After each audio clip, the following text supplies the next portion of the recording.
Selamat Natal, besok jadi Kristen.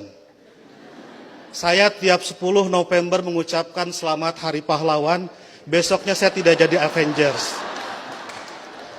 Minggu lalu saya mengucapkan selamat menikah kepada teman saya yang hajatan, besoknya saya tidak jadi pengantin.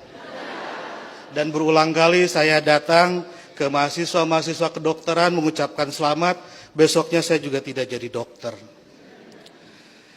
Nah, saya tahu bagi orang Islam, untuk jadi orang Kristen itu susah. Tidak bisa karena mengucapkan selamat Natal tiba-tiba otomatis jadi Kristen. Orang Kristen mau jadi Islam juga susah. Saya tahu karena saya jelek-jelek begini di beberapa gereja mengajar katekisasi. Pendetanya bilang, kenapa saya ikut ngajar katekisasi? Karena untuk menjadi Kristen yang baik harus tahu tentang Islam yang baik. Karena selamanya kita akan bertetangga. Karena kedekatan saya dengan orang-orang Kristen seperti itu, banyak teman-teman dosen saya yang bilang, saya ini agen Kristen. Saya marah, saya bilang, saya bukan agen, saya glosir. Karena agen itu produknya cuma sedikit. Nah, jadi kata Pak Pendeta, kenapa saya diundang katekisasi? Agar orang-orang Kristen tahu tentang Islam, dan sebaliknya orang Islam juga seharusnya tahu tentang Kristen, karena ke depan kita akan terus-menerus bertetangga. Sebagai sesama tetangga, wajar dong kalau orang tetangga sedang bergembira, saya ikut bergembira.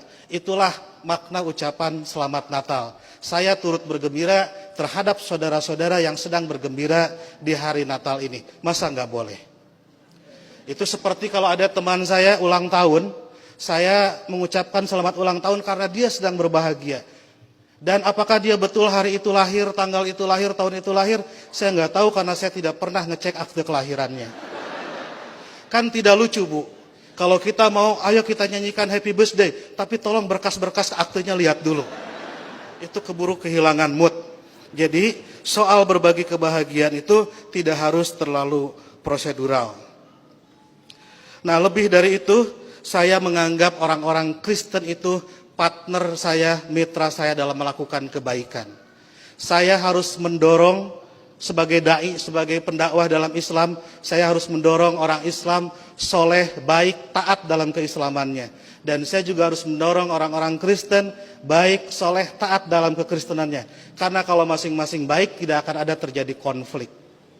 Jadi saya harus mendorong orang Kristen, harus mendorong orang Kristen agar baik dalam kekristenannya, karena kalau orang Kristen di sekitar saya jahat, saya pasti korbannya.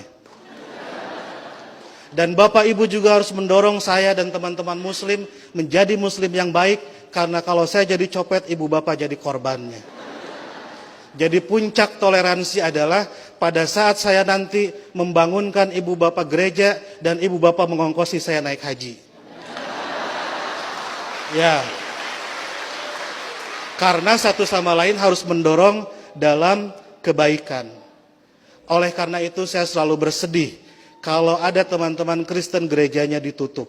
Kalau ada teman-teman Kristen tidak boleh merayakan Natalan. Kalau ada teman-teman Kristen tidak boleh berdoa di rumah. Karena bukankah gereja, Natal dan berdoa adalah sarana orang Kristen untuk menjadi soleh dalam kekristenannya.